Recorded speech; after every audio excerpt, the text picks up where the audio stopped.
भारत विविधताओं भरा देश है। यहाँ अनेक राज्यों में अलग अलग प्रजाति के लोग रहते हैं, विभिन्न आदिवासी समुदायों के लोग रहते हैं। ऐसे में भारत सरकार की जिम्मेदारी हो जाती है इन सभी समुदायों के विकास पर ध्यान देना। इसी लिहाज से भारत सरकार ने पर्टिकुलरली वल्नरेबल ट्राइबल ग्रुप्स के लिए मानव विकास सूचकांक को बनाने का या इसे जारी करने का निर्णय लिया है। इसके लिए भारत सरकार ने एक घोषणा की है। दृष्टि आईएएस के इन डेप्थ प्रोग्राम में एक बार फिर से आपका स्वागत है। मैं हूं गीतांजलि और आज हम भारत सरकार की इसी घोषणा के बाद आखिर मानव विकास सूचकांक है क्या, भारत के संदर्भ में इसे कैसे शुरू किया जा रहा है, इसे शुरू करने के पीछे क्या क्या कारण है, इसके बारे में भी चर्चा करेंगे। तो आइए आज के टॉपिक की शुरुआत करते हैं और सबसे पहले देखते हैं हमारे विषय को। हमारा विषय है भारत में किसके लिए शुरू हो रहा है ह्यूमन डेवलपमेंट इंडेक्स, यानी मानव विकास सूचकांक भारत में किन के लिए शुरू किया जा रहा है। सबसे पहले देखेंगे खबर कहां प्रकाशित हुई है, इसके बाद जानेंगे कि यह चर्चा में क्यों आ गई है, इसके बाद जानेंगे ह्यूमन डेवलपमेंट इंडेक्स को कि आखिर यह क्या है, इसके बाद यह भी समझेंगे कि ह्यूमन डेवलपमेंट इंडेक्स का आकलन कैसे किया जाता है। अभी यह ग्लोबल लेवल पर जारी किया जाता है, यानी इसे ग्लोबल ह्यूमन डेवलपमेंट इंडेक्स कहा जाता है।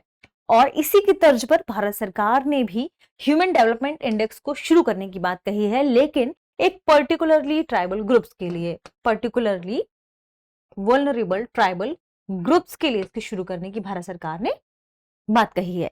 इसके अलावा अब यह भी बात करेंगे कि भारत में इसकी शुरुआत क्यों की जा रही है। फिर आज के सेशन पर आधारित एक प्रश्न होगा जो कि मेंस के लेवल पर होगा, जिसका जवाब आपको देना है कमेंट सेक्शन में कि आप इसे किस तरीके से किन किन पॉइंट्स के अंतर्गत लिख सकते हैं। आपको कमेंट सेक्शन में यह भी बताना है कि यह पूरा विषय जीएस या सामान्य अध्ययन के किस प्रश्न पत्र से संबंधित है। चलिए आज के एपिसोड की शुरुआत करते हैं। देखते हैं सबसे पहले खबर द हिंदू में प्रकाशित की गई थी।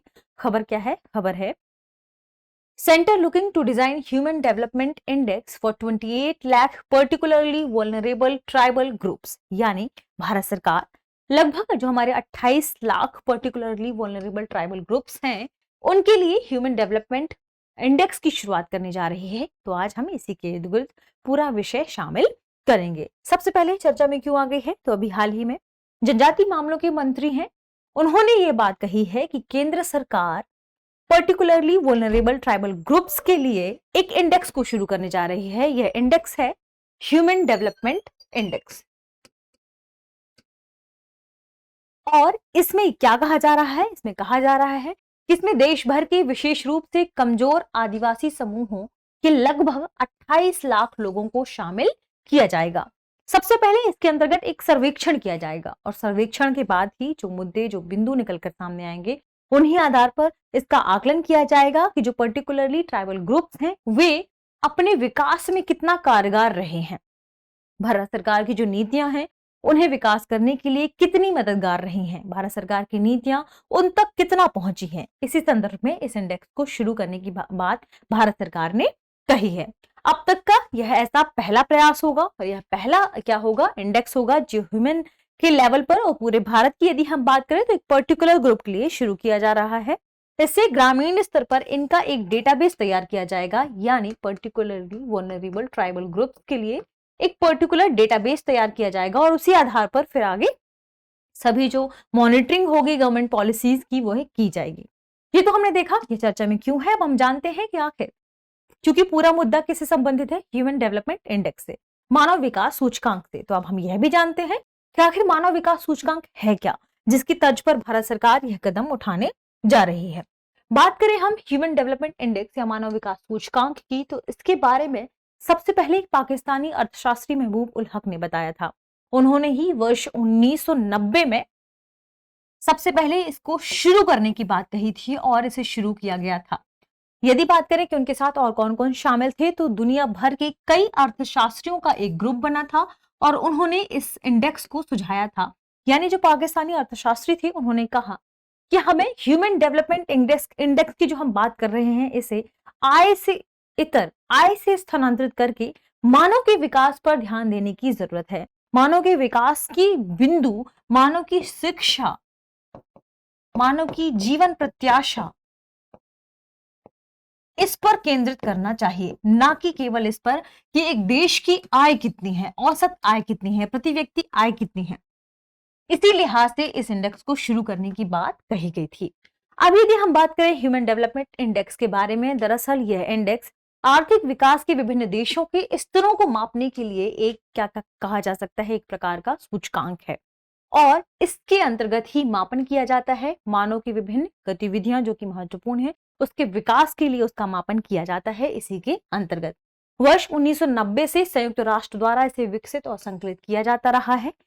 यदि हम बात करें संयुक्त राष्ट्र में भी, तो संयुक्त राष्ट्र में भी एक खास संस्था है इसके लिए, उसका नाम है संयुक्त राष्ट्र विकास कार्यक्रम यानी UNDP, United Nation development programme. यह इसके द्वारा ही यह इंडेक्स प्रकाशित किया जाता है। मानव विकास दृष्टिकोण के माध्यम से विभिन्न विषयों का पता लगाना, विभिन्न विषयों का आकलन करना, ताकि मानव का विकास कैसे किया जा सके, मानव के विकास के लिए किसके दृष्टिकोण को अपनाया जा सके, कैसे देखना चाहिए इसे लिहाज से इसे जानने के लिए ही इस इंडेक्स की शुरुआत की गई थी। दरअसल इस इंडेक्स की बात करें तो इस इंडेक्स का लक्ष्य है मानव के लिए अवसरों, विकल्पों और स्वतंत्रता के विस्तार में योगदान देना, ताकि दुनिया के विकास में ये सभी स्तर पर मानव अपना सहभागिता यहाँ पर दे सके, अपनी सहभागिता दे सके। यदि हम बात करें मानव विकास सूचकांक के बारे में, तो वर्ष 2021 और 22 के लिए मानव विकास सूचकांक जारी किया गया था लास्ट ईयर सितंबर में। अभी इस वर्ष का आना बाकी है। जिसकी थीम की यदि हम बात करें तो थीम थी अनिश्चित समय, अनसुलझा जीवन, परिवर्तन में एक दुनिया में हमारे भविष्य को आकार देना। ये इसकी थीम वर्ष 2021-22 के लिए डिसाइड की गई थी। 191 देशों की यह पूरी सूची थी, जिसमें हम भारत की रैंक की बात करें तो भारत की रैंक 132वीं थी। और ठीक यदि हम वर्ष 2020-21 की बात करते हैं तो उससे पहले वाले वर्ष में भारत की रैंकिंग 131वीं थी। ध्यान रखिएगा, ठीक है। 132वीं कब थी? 30 वर्ष वाले मानव विकास सूचकांक के इंडेक्स में। इसमें यह भी कहा गया कि भारत ने कुछ मामले में अच्छा प्रदर्शन किया है, जिसमें सबसे जो महत्वपूर्ण मुद्दा बताया गया भारत के संदर्भ में वे थे इनोवेशन, कि भारत इनोवेशन के लिए बहुत अच्छा काम कर रहा है, भारत इंश्योरेंस के लिहाज से बहुत अच्छा काम कर रहा है। इसके अलावा एक और महत्वपूर्ण बात है निवेश, इन्वेस्टमेंट। भारत इसमें भी बेहतरीन काम कर रहा है अन्य देशों की तुलना में या अन्य विकासशील देशों की तुलना में।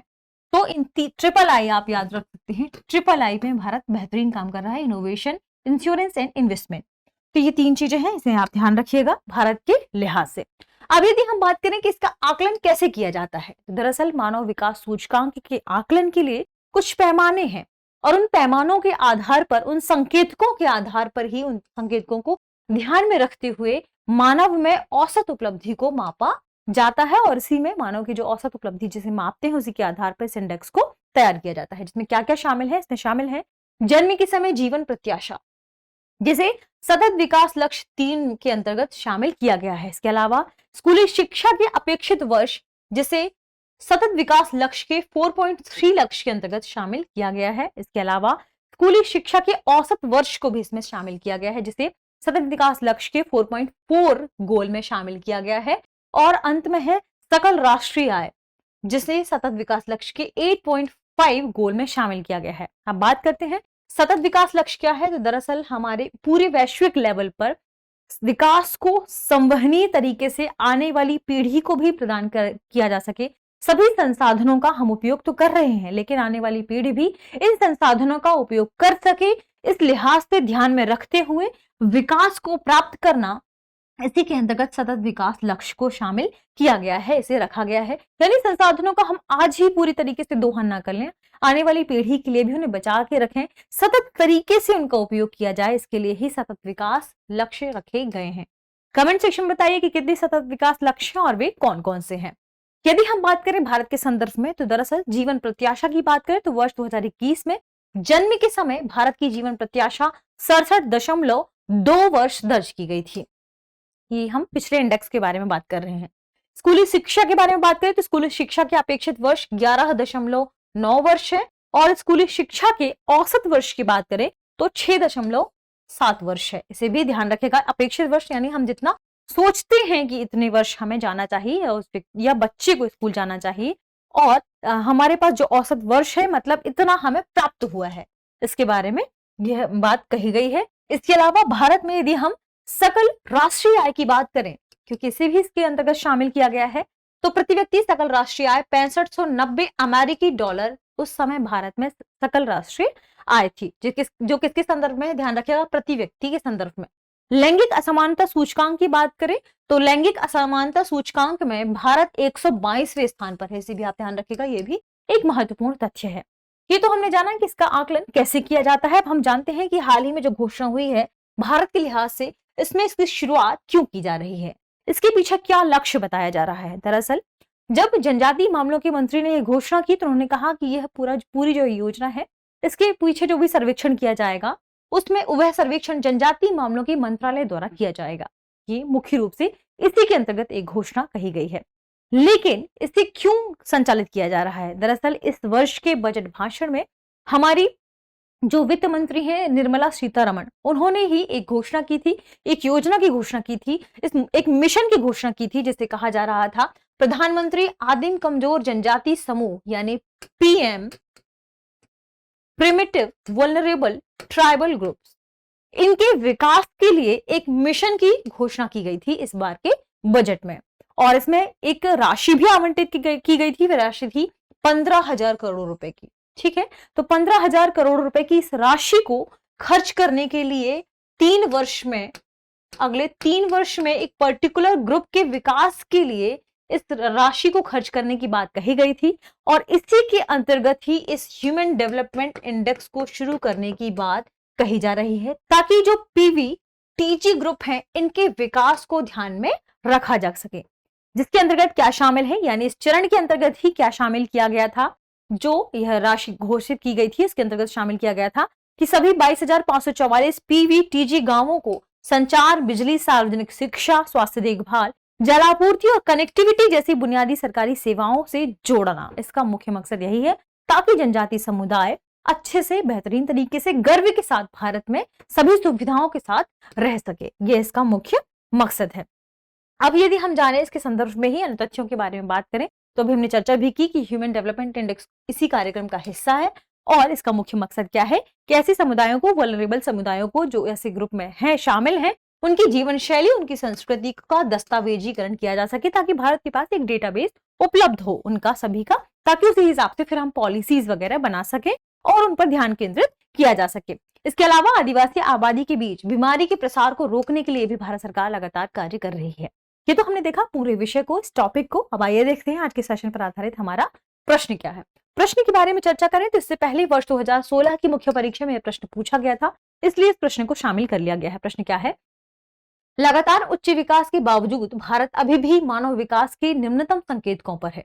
उन मुद्दों की जांच करें जो संतुलित और समावेशी विकास को दुष्प्राय बनाते हैं। इस प्रश्न का उत्तर आपको देना है कमेंट सेक्शन में। आप चाहें तो पॉइंट टू पॉइंट भी दे सकते हैं ताकि आसानी होगी इसे देखने में। तो आज के टॉपिक में इतना ही। मिलते हैं नए विषय में, नए टॉपिक के साथ। तब तक पढ़ते रहिए, रिवीजन करते रहिए। शुक्रिया।